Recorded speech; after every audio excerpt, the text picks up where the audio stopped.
Sr. Presidente da Câmara Municipal de Angra do Heroísmo, professor Dr. Alan Menezes, exige-me Sr. Presidente da Assembleia de Freguesia, Sr. Honorato Lourenço, exige-me a Sra. Professora Raquel Bertão e família, exige-me ramienses, residentes e queridos imigrantes, minhas senhoras e meus senhores.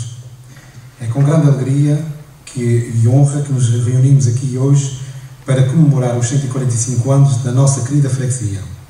São 145 anos de história, de desafios superados e de conquistas alcançadas, o que nos remonta de imediato para o ano de 1861, ano que foi confirmada por decreto real a sua independência enquanto Corato. Mais tarde, em 1878, a elevação de Corato à freguesia, ilustrada no nosso brasão heráldico pelas 3 torres de coroa mural. Neste serão teremos o privilégio de ouvir e recordar a história do Raminho pela voz do professor Dr. Alan Menezes, um filho da freguesia vizinha, um grande amigo desta freguesia e, acima de tudo, possuidor de uma mente brilhante que conhece a nossa história como ninguém. Ao olharmos para trás, é impossível não sentir gratidão pelas gerações que nos antecederam, que, com o esforço e determinação, construíram as bases sólidas que somos hoje. Foram homens e mulheres que trabalharam incansavelmente nos campos e no comércio e em tantas outras atividades, que ergueram as nossas casas, a nossa igreja e todas as nossas instituições, moldando o caráter e a entidade desta freguesia. É também neste sentido que nos propusemos hoje a homenagear a professora Raquel Bertão, uma figura ilustre do passado do Raminho, que não deixa de o ser no presente. Com a sabedoria, paciência e dedicação, moldou mentes jovens, guiando-as em direção ao conhecimento e ao crescimento pessoal. Ao longo da sua carreira, deixou marcas indeléveis nas vidas de inúmeras gerações, compartilhando não apenas lições do foro académico, mas também lições de vida que encoaram nos nossos corações até hoje. Não podemos deixar de reconhecer o presente, o momento em que vivemos agora. A nossa freguesia é um retrato vivo da evolução e da modernidade, sem perder de vista as nossas tradições e a nossa cultura.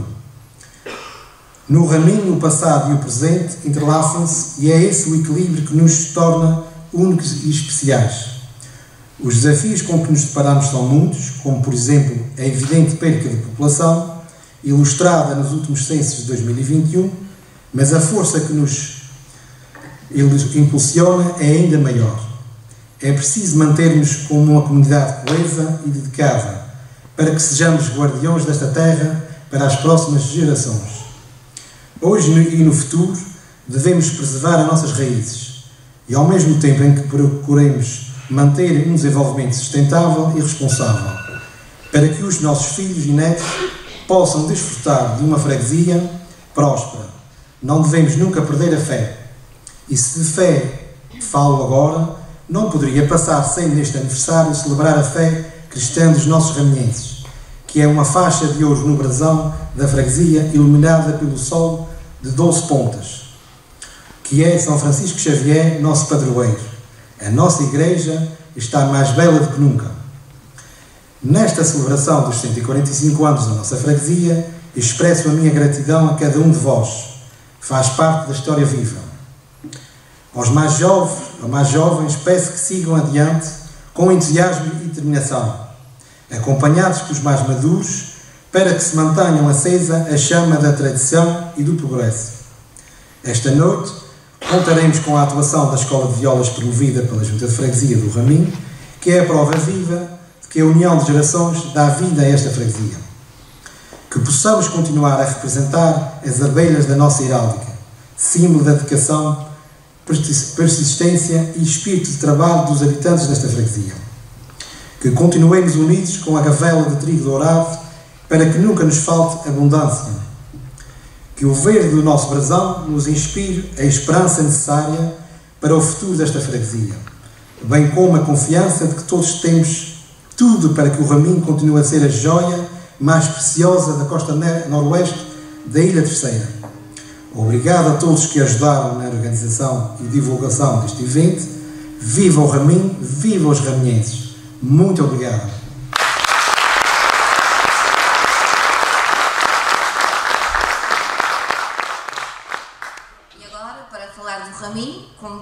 cenário, nada melhor que o Sr. Professor Dr. Alan Menezes. Navios que conseguem velejar num ângulo relativamente apertado contra o vento. E, portanto, a partir daí foi possível construir navios que já não precisavam de remadores.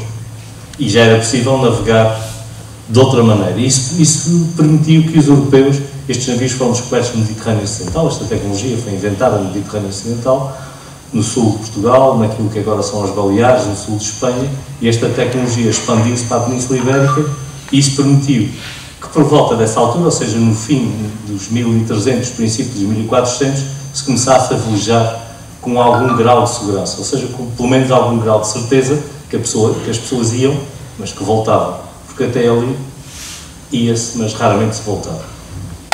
E o resultado foi o restabelecer das relações com as Canárias. As Canárias já eram conhecidas e já eram produtoras de produtos no tempo do Império Romano, mas tinham ficado um bocadinho esquecidas após o colapso do Império Romano. O descobrimento da Madeira, as Canárias foram as primeiras, a Madeira foram as segundas, e finalmente o descobrimento das terceiras, que foram os Açores. A nossa ilha, no seu nome Terceira, mantém este bocadinho da história. É a Terceira porque era a ilha mais importante das terceiras, e as terceiras eram este arquipélago, foram as terceiras nesta progressão. Claro que esta história não impede que tenha havido outras histórias. Nas Canárias havia um povo chamado povo Guanes que resistiu durante quase um século à colonização espanhola, primeiro portuguesa, espanhola, à colonização ibérica. Na Madeira e aqui, naquela altura não estava ninguém, mas a verdade é que há aqui nesta nossa ilha traços em rochas e marcas no chão que são muito difíceis de explicar à luz daquilo que é a nossa história. Provavelmente alguém viveu aqui.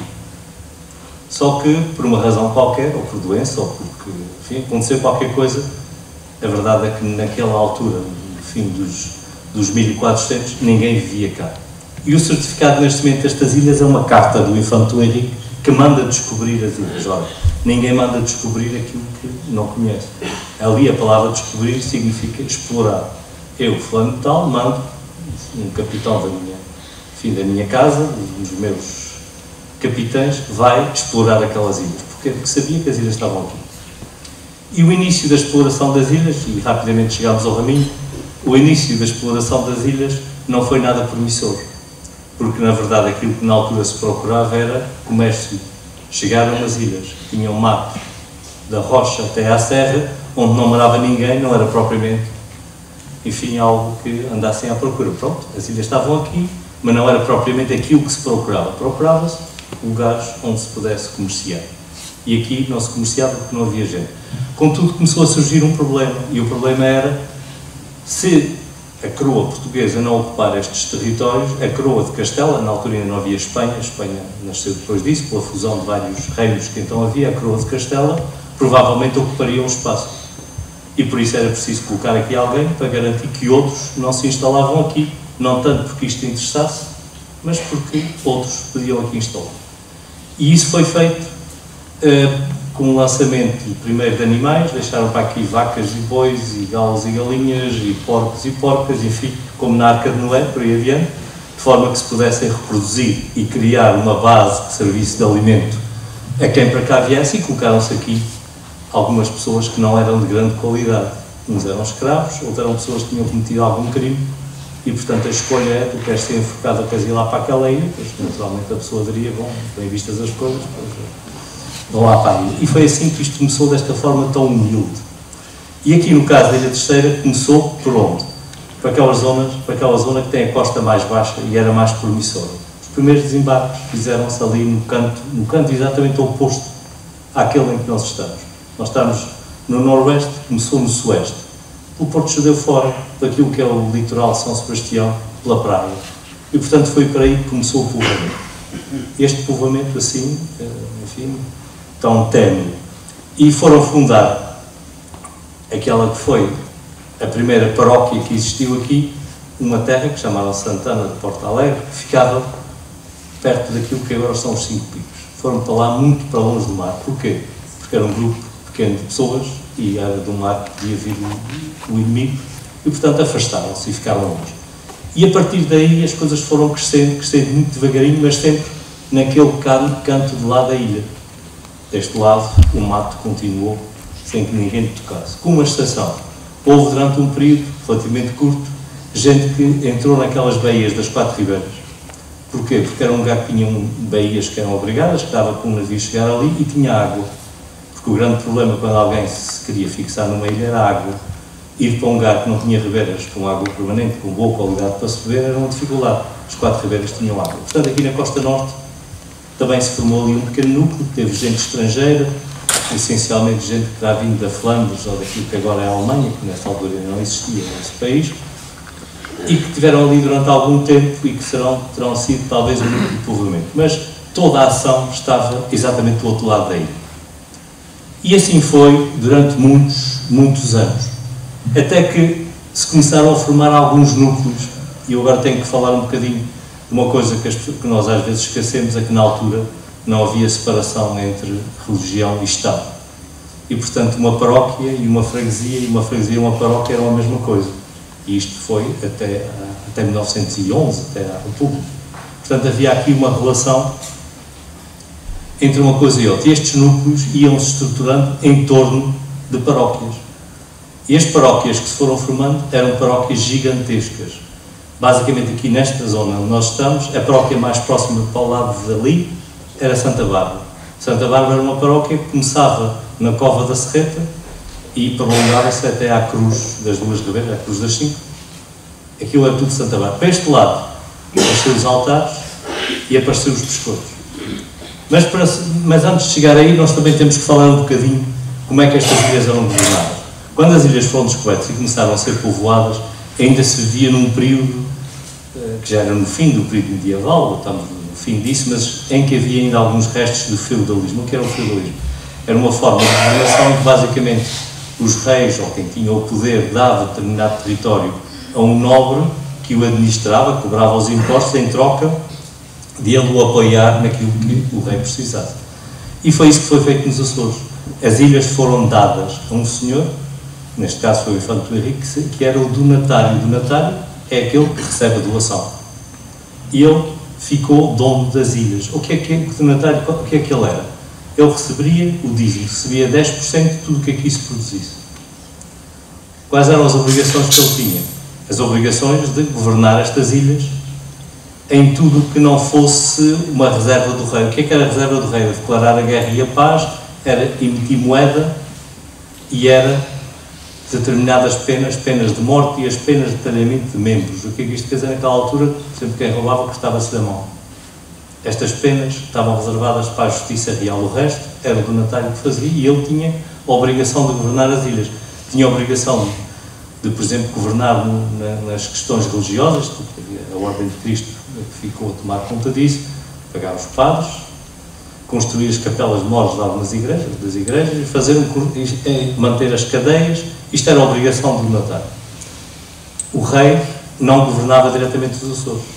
Portanto, o donatário, neste caso, era um príncipe, que era um parente do rei, mas o rei não tinha uma relação direta com a governação aqui, exceto naquelas questões reservadas. Os donatários, obviamente, o donatário e os seus descendentes, ele não teve filhos, deixou um sobrinho e depois aquilo foi parar à Casa Real. Mas apesar do rei ser simultaneamente donatário, era uma espécie de poder à parte. Os donatários não queriam, obviamente, viver pelos Açores. E o que é que fizeram? Criaram aqui capitanias. O que era uma capitania? Uma parte do território em que o donatário se fazia representar por uma pessoa que era o capitão do donatário. E o capitão do donatário, na verdade, é quem estava aqui no terreno a mandar nas coisas. Não é? No caso da Ilha Terceira, quando isto começou desta forma, assim tão humilde, a ilha toda era uma capitania. Aliás, tinha anexo São Jorge, porque não estava lá ninguém ainda, tinha muito pouca gente, era uma capitania. E esta capitania foi entregue a um senhor que era de origem flamenga, que tinha vindo de Bruges, e esse senhor começou a tentar povoar isto aqui. E, durante esse período, descobriu-se que a zona de Angra, por causa do Monte Brasil, era uma zona muito abrigada e porque tinha água, tem a Nasta Água e a Ribeira, que deságua ali ao parar da Praça de Touros, que foi canalizada para o centro da cidade, para trazer água, era o lugar ideal para se fazer um povoado. E, portanto, o povoamento começou lentamente a gravitar da parte de lado o leste da ilha, São Sebastião, Porto Judeu, Praia, alargar-se para Angra, e Angra foi ganhando importância. Contudo, as coisas não correram muito bem e o povoamento não estava a correr bem, até que este senhor desapareceu. As teorias são muitas, há quem diga que ele foi assassinado, há quem diga que ele ia numa viagem e o navio se perdeu. A verdade é que ele não se sabe o que lhe aconteceu. A viúva do senhor tentou, tinha uma filha, tentou que a filha e o genro, que era o senhor Painho, fossem os herdeiros. Isso não teve acolhimento na corte e a ilha foi dividida em duas capitanias. Isto agora que é importante para a história do Raminho. Foi dividida em duas capitanias. Uma com sede em Angra, outra com sede na Praia. E nesta divisão das capitanias, o que aconteceu foi que novas pessoas chegaram. A de Angra ficou com um homem que pertencia a uma família poderosa, o senhor de Corte Real, o João Vaz de Corte Real, que era um homem com grande experiência de navegação, teria participado na exploração do Atlântico Norte, tinha estado navegar com marinheiros do Báltico, tinha provavelmente chegado até à zona da Groenlândia, da zona ali da costa do Canadá, e em prémio recebeu, e como era o mais importante, deram-lhe o direito de escolher. E ele escolheu Angra, mesmo sabendo que estava um outro senhor, Álvaro Martins Homem, que já estava cá e que tinha investido muito em Angra, mas como o outro era o mais importante, escolheu Angra e o outro foi obrigado a ir para a capitania da Praia. Claro que recebeu uma indemnização pelas benfeitorias que tinha sido feita, mas foi obrigado a mudar de casa. E ficou a ilha dividida a meio. E agora entramos aqui no Raminho. Nós estamos aqui numa zona que passou a ser uma zona de fronteira. A divisão entre as duas capitanias, a capitania de Angra e a capitania da Praia, fazia-se onde? Na costa sul, pela Ribeira Seca. Na costa norte, numa linha que deveria cortar a ilha norte-sul, mas que obviamente os mapas da altura não eram tão perfeitos, e que ficaria algures ali na zona da Ponta Negra, perto da Ribeira de Lapa, naquela zona ali, para o fim, entre os altares e os biscoitos, no princípio os biscoitos, ali é que era a fronteira. Só que, portanto, esta zona daqui estava na capitania de Angra, dali para diante estava na capitania da Praia. Isso levou a um conjunto de problemas. Primeiro, nos biscoitos, que então se chamava Porto da Cruz, tinha-se instalado essencialmente gente de Angra. E, obviamente, preferiam uma relação para aquele lado e não para o outro. Mas ficaram na capitania de Angra. E depois, porque os herdeiros do Álvaro Martins Homem sentiam-se injustiçados e achavam que a divisão tinha sido mal feita.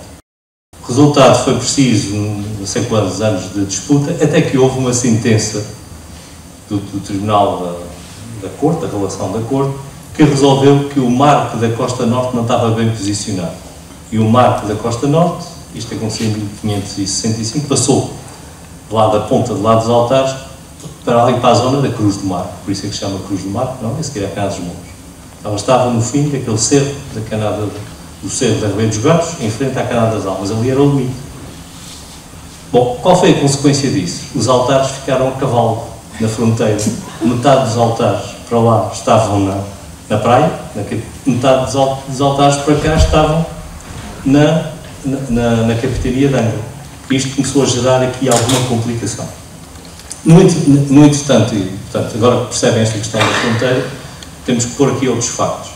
Esta zona aqui era uma zona de grandes florestas. Este lugar chamavam-nos folhadais, provavelmente porque aqui havia grandes árvores de folhado, que ainda existe, é uma árvore, mas que aqui teriam grandes dimensões. Portanto, esta zona seria provavelmente uma das zonas mais florestadas da ilha. Porquê? Porque tem solos profundos, muito bem drenados. Isto aqui são aquelas bagacinas que resultam de erupções secundárias aqui da Serra de Santa Bárbara, a bagacinha branca, e daria aqui grandes árvores. E, portanto, aqui seria uma grande floresta que estava aqui nesta zona e, portanto, era um lugar relativamente pouco apetecível. O povoamento aqui deste lado, bom, eu também tenho que dizer que não havia estradas e, portanto, aqui o Cabo do Raminho e aquele cerro que está ali era uma fronteira relativamente intransponível. Portanto, a relação entre aqui e Santa Bárbara, por aqui não havia. O outro povoamento estava em Santa Bárbara, nós, no fim de contas, estávamos aqui na ponta de uma linha de povoamento que estava para o lado de leste. Portanto, o povoamento estava a avançar das quatro ribeiras, dos pescoços, dos altares, para aqui. E não o contrário. Isto era o fim da linha e não o princípio. Portanto, esta foi uma zona que tardou muito em ser povoada. Contudo, havia uma coisa importante. Os altares e esta zona aqui eram zonas de boa produção de pastel. O pastel é uma planta que parece uma couve, tem mesmo um aspecto de couve, seguir em pé de pastel sem dizer o que é, para parecer uma couve assim com ar meio azulado, mas que quando devidamente trabalhada, moída, dava uma tinta azulada, e na altura não havia nenhuma tinta azul para tingir roupas, e ela tinha um grande valor. E, portanto, aqui descobriu-se que produzia bom pastel, e, portanto, aqui começou-se a cultivar o pastel. Portanto, as pessoas que cultivavam o pastel, basicamente entraram pelos altares de adiante, e, obviamente, devem ter vindo também para aqui. E foram os primeiros povoadores, mas muito pouca gente. Há aqui um outro facto de fronteira para complicar ainda mais as coisas. Em 1502, o rei achou que já havia gente suficiente na Ilha Terceira para além dos 2 concelhos históricos, que não se sabe exatamente quando começaram, mas começaram nos anos 1460. Portanto, 2 concelhos que eram o de Angra e o da Praia, 2 concelhos muito antigos, que se podia criar um terceiro concelho a meio. E criou um concelho em 1502, concelho no Porto Judeu.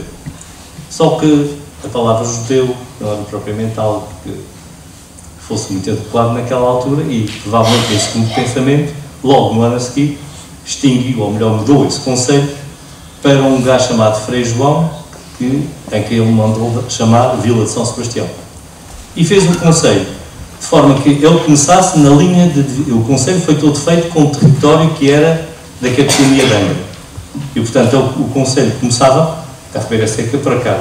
E ele fez-o até a um marco, que foi um lugar que chama-se o Marco Velho, que está na Feteira. Até essa zona aí era o concelho. E disse que na costa norte tinha igual largura. O que é que isto quer dizer? Naquela altura o limite ainda estava ao pé da escola dos biscoitos, estava ali na Ponta Negra.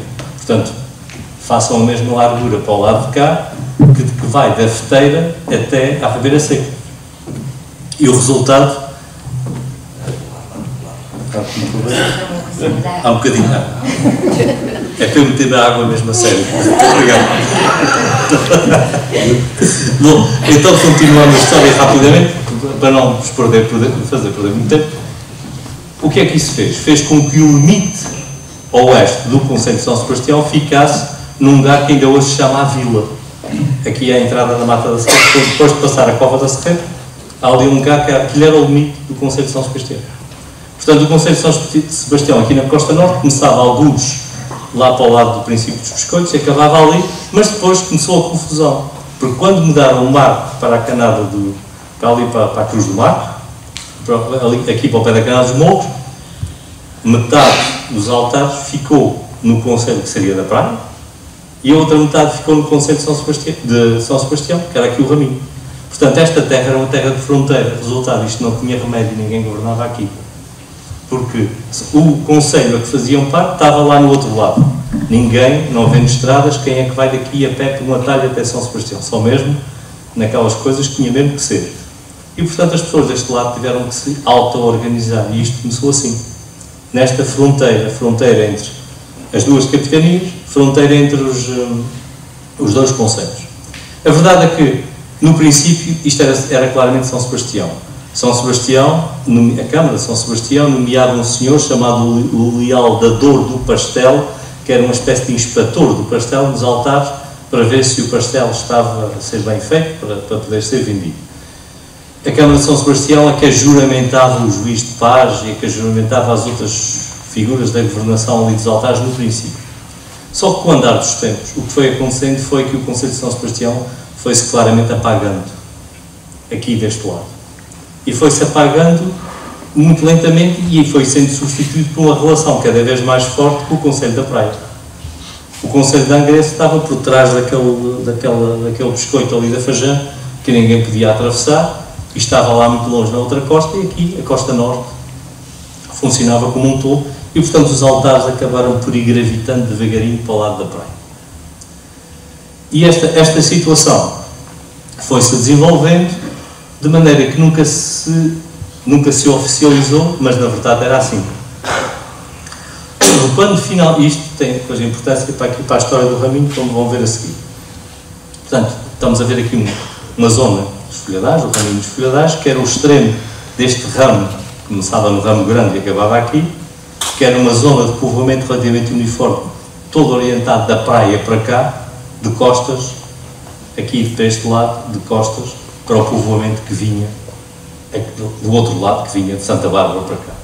Serrete ainda não existia, provavelmente não morava lá ninguém também no princípio, ou morava muito pouca gente. Formou-se um pequeno povoado na Fajã, que pertencia aqui ao Raminho e pertencia aos altares, porque já estava dentro do concelho de São Sebastião, que é a Fajã, que está lá embaixo ao pé do farol, não é? Morou gente ali e essa gente pertencia ao lado de cá, e era gente do lado de cá. E tínhamos esta estrutura por aqui fora. A principal produção, o pastel, depois veio o trigo e depois veio, enfim, foi seguindo os ciclos que a agricultura foi tendo, mas era assim que a coisa funcionava. Muito pouca gente deste lado. Quando é que o Raminho começa a ganhar alguma importância? Começa a ganhar importância nos finais do século XVII. Em 1600, agora tenho que olhar aqui nas datas, em 1684, o bispo visitou os altares naquelas visitas pastorais. E o padre dos altares, nos altares havia um padre e um cura. Portanto, havia o vigário e o cura. Portanto, os padres eram funcionários públicos. E o bispo, o padre explicou-lhe que tinha um território que começava na Fajã e acabava na Ponta Negra. A Ponta Negra ainda pertencia aos altares. Acabava basicamente onde começa ali a Cana da Sal, um bocadinho mais ou menos dos Couros, e que era muito difícil, só com 2 homens, o padre e o cura, gerir isto tudo. Particularmente era difícil gerir este lado de cá, porque era muito longe até à Fajã. E pedia que fosse criado um segundo cura. Sim, senhor, o bispo achou muito bem, só que o bispo tinha que pedir ao rei, neste caso o rei na figura de Natal, porque aqui ia pagar o ordenado do cura, se ele queria criar ou não. E a verdade é que existe a carta a pedir. Só que o tempo passou e em 1694, 10 anos depois, há nova visita à paroquial dos altares. E nessa altura, pessoas aqui deste lado foram falar com o visitador, não foi o bispo que veio, foi um senhor em representação dele, foram falar com o visitador e disseram: nós estamos dispostos, se o segundo cura que vai vir para os altares vier mesmo, nós estamos dispostos à nossa custa e à custa de uma pessoa que não está escrito quem é, mas de alguém construir uma ermida que eles diziam que dedicariam à Madre de Deus e que ficaria aqui no princípio da Cana dos Seus, agora está a igreja. Foi feito este pedido e o visitador achou muito justo e disse que para a salvação das almas, para as pessoas que querem ler os textos, eles estão aqui neste livro, para a salvação das almas do pessoal da Fajã e dos folhadares, que assim deveria ser. E voltaram a reforçar o pedido junto do rei. Só que o rei nunca disse nada. E nunca se chegou a criar o segundo cura e as coisas foram-se mantendo. No entretanto, a população foi crescendo. Aqui nesta zona, mais gente se fixou aqui. Porquê? Porque os terrenos eram baratos. É como agora às vezes acontece, os terrenos eram baratos, porque eram muito longe, porque eu não sei o que, mais gente veio para aqui e isto começou a ficar com muito mais gente. Finalmente, bom, no entretanto aconteceram muitas coisas, não é? O que é que aconteceu? Aconteceu essencialmente toda aquela grande mudança do período liberal. Os Açores deixaram de ter a governação que tinham, em 1766 passou a ser uma capitania-geral, foi nomeado um capitão-general que comandava nisto tudo e não havia liberdade de pedir nada e, portanto, houve silêncio absoluto, nunca mais ninguém pediu nada, porque o Marquês de Pombal, se alguém pedisse, que era cortava a cabeça. Portanto, a coisa ficou assim muito calminha durante muito tempo. Depois, 1800, depois da Revolução Francesa, as invasões napoleónicas a Portugal, a fuga do rei para o Brasil, Portugal ficou sem rei, e, portanto, aquelas situações todas que vocês sabem da história. Até 1820, que houve a Revolução Liberal no Porto, houve uma tentativa de revolução aqui em Angra que falhou e que o capitão-general foi assassinado, em 1821, e, portanto, as coisas começaram uma grande convulsão política que levou à Guerra Civil, começou aqui na Ilha Terceira em 1828. Nessa Guerra Civil, o povo deste lado estava ferozmente contra os liberais, porque os padres eram muito conservadores, diziam que aquilo eram os pedreiros livres e inimigos do trono e do altar. Foi de tal maneira que se juntaram cerca de 5.000 homens ali na Rochela e que assaltaram, conquistaram a praia e proclamaram o Dom Miguel na praia. Depois houve uma força que veio de Angra, lá pelo caminho do mato, e houve uma batalha no Pico Celeiro que foi ganha pelos liberais e foi isso que permitiu unificar a ilha. Portanto, a história de que os descendentes eram muito liberais tem muito que se lhe diga. Havia uns e havia outros, mas a verdade é que o liberalismo foi aqui imposto pela lei da bala e houve aqui guerrilhas e grandes complicações, particularmente nesta nossa zona aqui. em que o pessoal era verdadeiramente conservador e verdadeiramente antiliberal. Continuando com a história, isto para dizer que durante muito tempo não se falou em criar freguesias nem mais nada, porque o pessoal estava ocupado noutras coisas. Andava para aí tudo aos tiros e às complicações, e portanto o assunto do que é que se faria nos folhadares ficou mais ou menos bom. As coisas começaram a estabilizar e em 1855 um grupo de pessoas daqui dos folhadares, do Raminho, se uniu para construir uma igreja. Lembraram-se da história da Madre de Deus e no lugar que inicialmente tinha sido pensado, começaram a construir uma igreja, mas tinham poucos recursos, pouco dinheiro, poucas condições. Valeu-lhe o governador civil de então, que logo eles começaram, alguns em agosto de 1855, em janeiro de 56, veio ao socorro deles, criando uma comissão filial, assim chamada, que era presidida por um senhor que era padre no Cabo da Praia, vejam a distância que isto tinha, e na altura não havia estradas, e que juntou um conjunto de gente, um pouco por toda a ilha, para juntar dinheiro para ajudar o povo do Raminho a construir a igreja. Eles conseguiram muito dinheiro para a altura.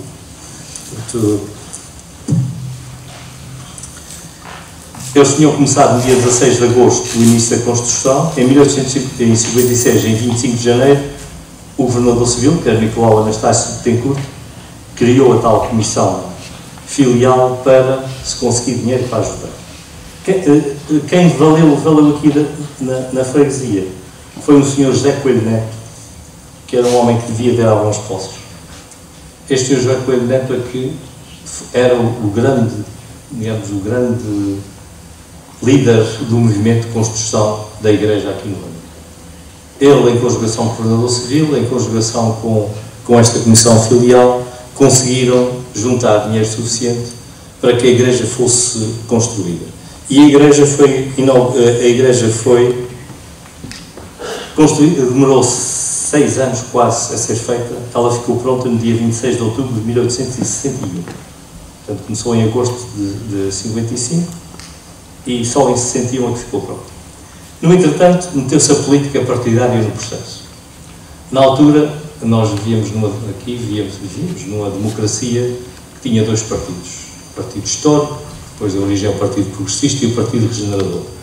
E as eleições aconteciam, de 4 em 4 anos, com algum grau de violência. Isto não era fácil. Basta olhar para os jornais daquela altura, eles tratavam-se muito pior do que os atuais partidos se tratam uns aos outros. Portanto, isto estava ao rubro. E então, a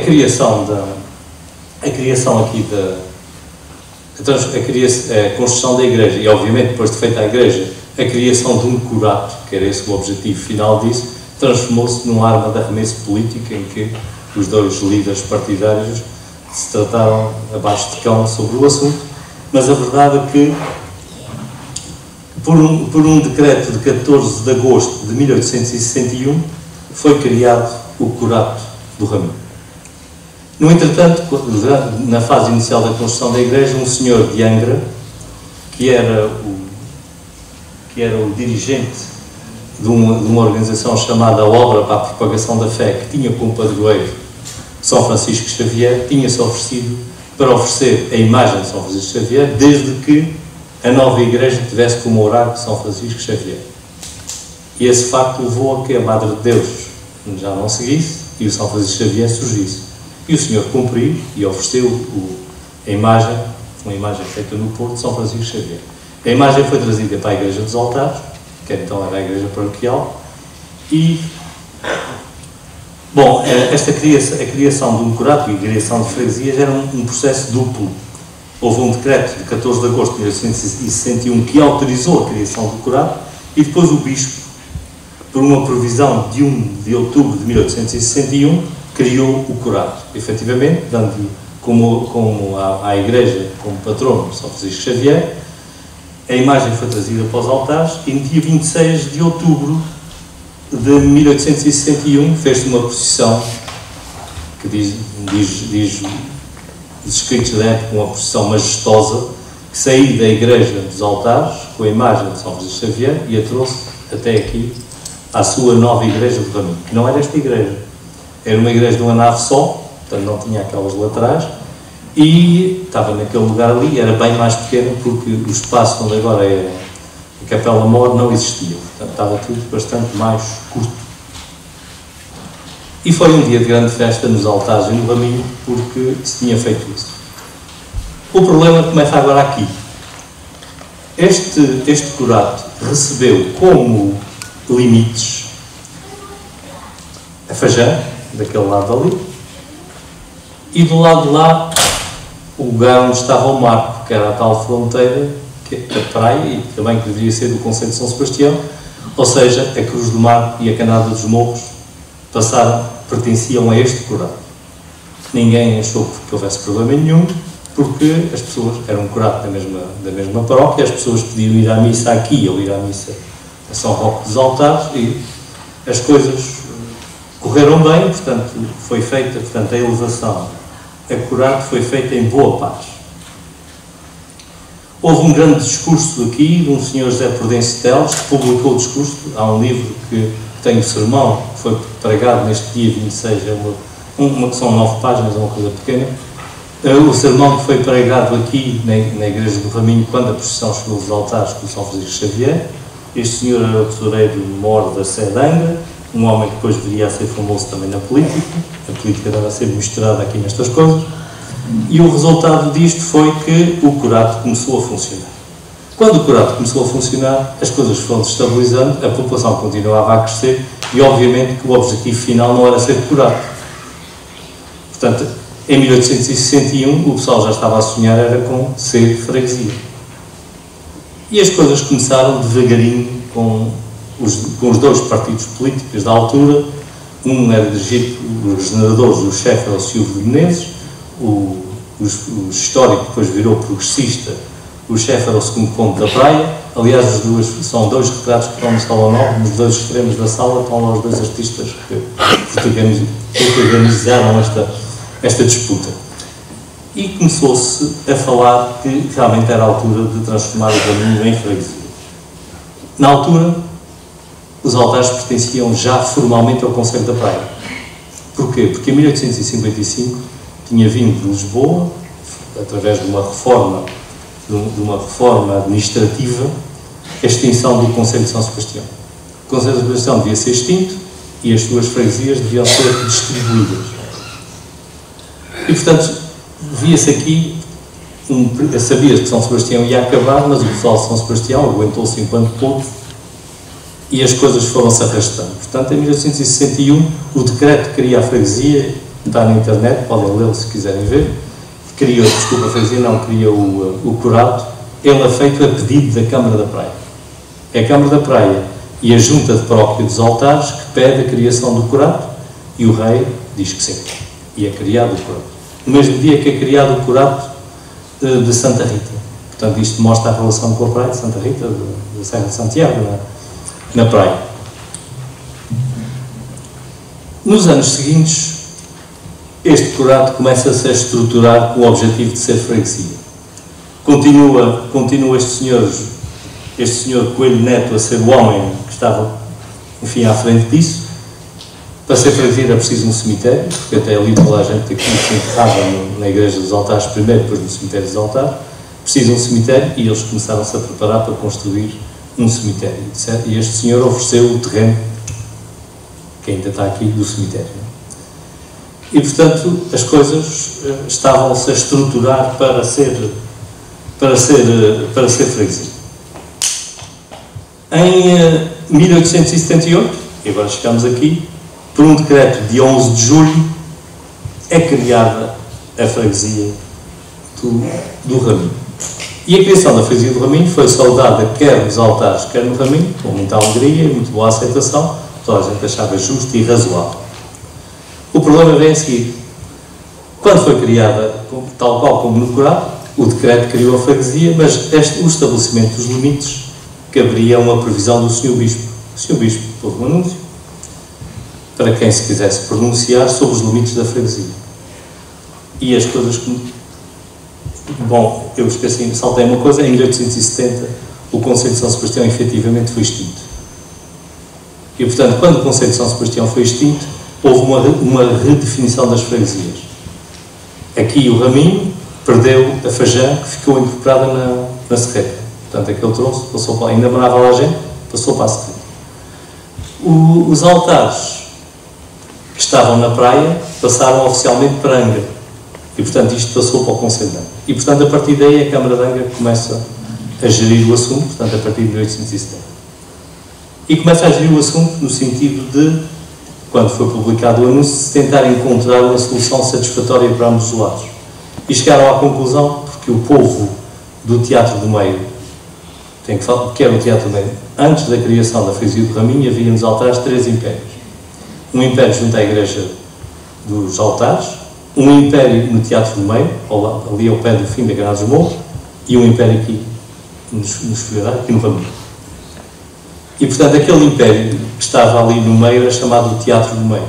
O pessoal em torno daquele império, que era uma comunidade relativamente organizada, que eram as pessoas que viam do Outeiro da Chouriça para lá e pela Canal dos Morros acima, não queriam vir para o Raminho, queriam agora continuar nos altares. E, portanto, começaram-se a manifestar contra. E é por causa disso que a freguesia, criada em 1878, em 1879 não funcionou. Houve uma portaria, eles pediram ao Ministério do Reino, mas mais uma vez meteu-se aqui a política, porque a freguesia tinha sido iniciativa de um governador civil que era dos progressistas, os regeneradores apoiaram os altares contra esta criação e começou a confusão.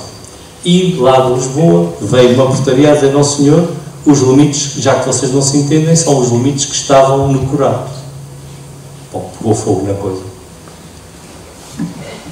E começou o debate em torno disso. Até que, e agora a freguesia tinha que começar a funcionar, até que por uma provisão de 3 de fevereiro de 1880 foi efetivamente posta a freguesia a funcionar com os limites que estavam estabelecidos na lei, ou seja, com a Canada dos Morros a pertencer ao Raminho. E assim começou a freguesia a funcionar.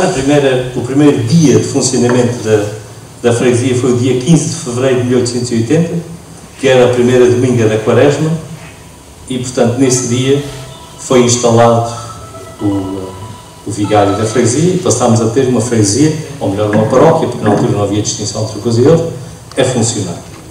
Foi feito um Tedeum com sermão.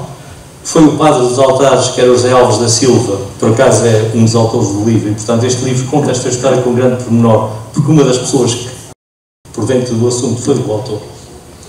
O Sr. José Alves da Silva, que veio pregar o sermão, e tentaram acalmar as coisas, dizendo que se havia de rever o limite, mas o pessoal da Canal dos Morros e coisa recusou-se a vir à missa.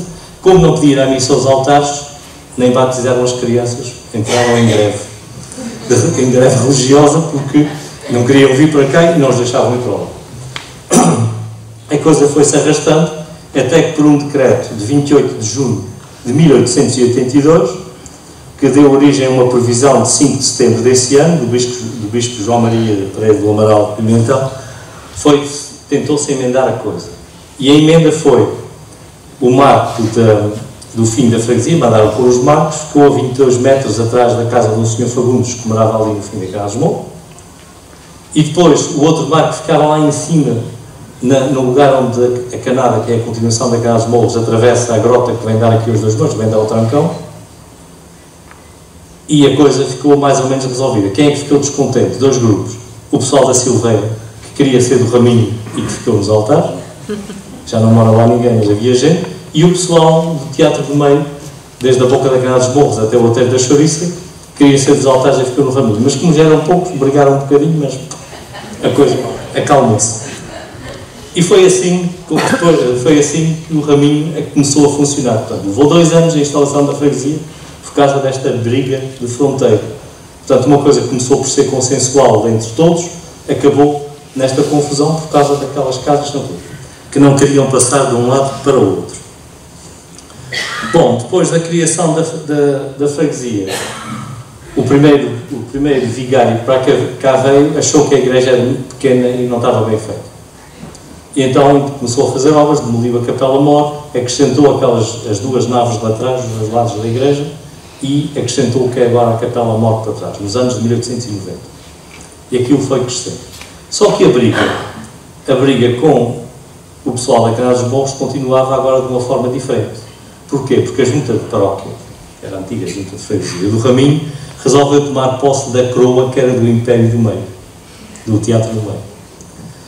Claro que o pessoal se revoltou, eles trouxeram a coroa para cá, vieram cá buscá-la, depois o assunto foi para o tribunal e em 1892 houve uma sentença do Tribunal da Relação que mandou entregar a coroa à Irmandade, porque ela não era da junta de freguesia, portanto, eles receberam a coroa de volta e é uma das coroas que agora está nos altares, porque, entretanto, a Irmandade se extinguiu. Mas criou um grande azedume que chegou um bocadinho aos nossos tempos, essencialmente por causa desta briga, por causa da coroa do Teatro do Meio. A primeira pessoa que foi enterrada no cemitério, mesmo antes da freguesia instalada, foi a pessoa que tinha oferecido o cemitério. E, portanto, isto é um aviso, nunca ofereçam terra para cemitério.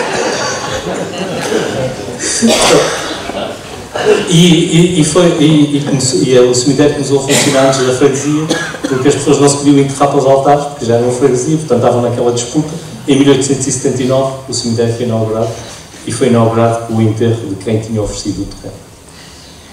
E, portanto, a partir daí, a história do Raminho e a história dos altares e a história deste lado aqui da ilha ganham orientação diferente.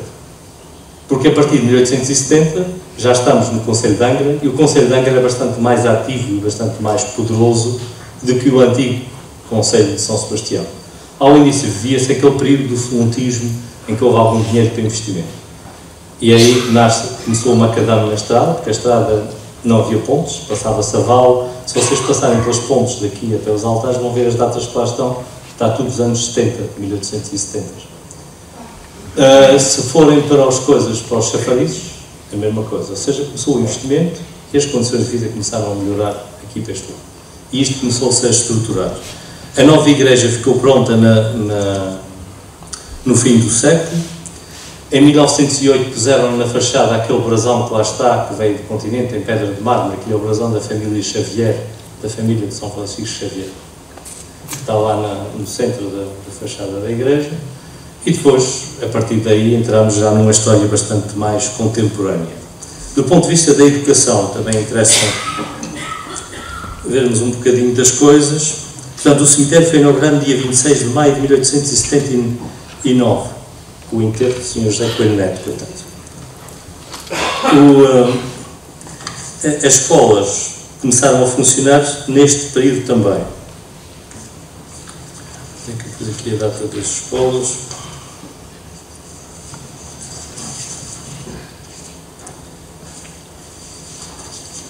Em 1864 começou a Escola de Rapazes, em 1890 a Escola de Raparigas. E depois só em 1960 que foi construído aquele edifício do Plano Centenário. A eletricidade chegou aqui em 69, portanto, agora já entramos numa fase em que os presentes já conhecem a história, portanto, estamos já numa fase mais... Enfim, já não vale a pena falar muito aqui, está à altura de começarmos a acabar, porque já estou a ver uns tantos a dormir. Portanto, basicamente, e fazendo o resumo da coisa, o Raminho nasceu numa região de fronteira entre poderes. Primeiro, fronteira entre capitanias, depois, fronteira entre concelhos, essencialmente parte de um concelho que não chegava aqui, ou seja, a ação da Câmara da Vila de São Sebastião não se fazia sentido. Provavelmente o Presidente da Câmara nunca teria vindo ao Raminho, porque não havia caminhos, como é que havia atravessar esse caminho para chegar cá? Portanto, basicamente, este era um lugar que ficou um bocadinho ao abandono destes poderes todos. As coisas só se começam realmente a orientar a partir de 1870, com, então, a criação da estrutura administrativa que nós hoje conhecemos. Os desaguisados entre os altares e o Raminho não foram desaguisados entre os altares e o Raminho, porque as pessoas dos altares lá para diante sempre acharam que estava bem assim. Foi uma briga de fronteira, essencialmente centrada sobre para que lado é que caía a Canal dos Morros. E esta briga de fronteira tinha uma outra origem, tinha origem na outra fronteira, porque na verdade, no princípio, o tal marco, que era o marco das capitanias, e que deveria ser, teoricamente, também o marco dos concelhos, ficava ali. Portanto, Por isso é que nós ainda hoje chamamos aquele lugar a Cruz do Mar, que ele estava ao mar. E, portanto, este assunto do mar infernalizou a vida durante 2 anos aqui e depois teve essas consequências que nós todos sabemos durante alguns anos. E, basicamente, isto traz-nos até os dias de hoje. Quando nós chegamos aos dias de hoje, aquilo que é mais importante é nós vermos o que é que o Raminho é em termos de população, o que era. Nós hoje temos no Raminho cerca de 1/3 das pessoas que tínhamos no Raminho no período da máxima população. Portanto, o Raminho é uma das zonas que maior erosão sofreu. O Raminho, os altares já chegou às 2.000 pessoas, hoje está pelos 800. Portanto, nós estamos aqui numa zona, num território que ao longo destes últimos 100 anos sofreu uma gigantesca perda demográfica e que ainda continua a sofrer. E se calhar isto é que marca pela negativa esta história do Raminho, são estes anos de perda. Pela negativa ou pela positiva, porque também nós temos que olhar para as coisas pelo outro ângulo. Normalmente quando a população começa a perder-se por causa de imigração, é sinal que a economia não funciona, e isso aconteceu.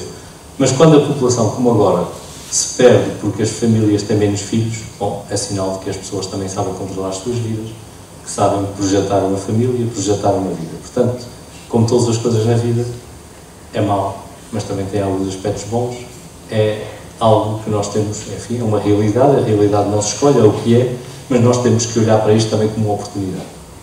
E o Raminho hoje é verdadeiramente uma terra de oportunidades, é uma terra de oportunidades porque nós estamos num território que está cada vez mais coeso. Hoje, viver no Raminho e trabalhar em Angra, trabalhar na praia, não é nada especial, tanta gente o faz, não tem problema nenhum. Hoje está-se no Raminho, tem-se acesso às telecomunicações, tem-se acesso às coisas que acontecem no resto do território. E está-se no Raminho, numa terra maravilhosa, com uma vista magnífica aqui sobre o mar e com todas as características para ser um excelente lugar.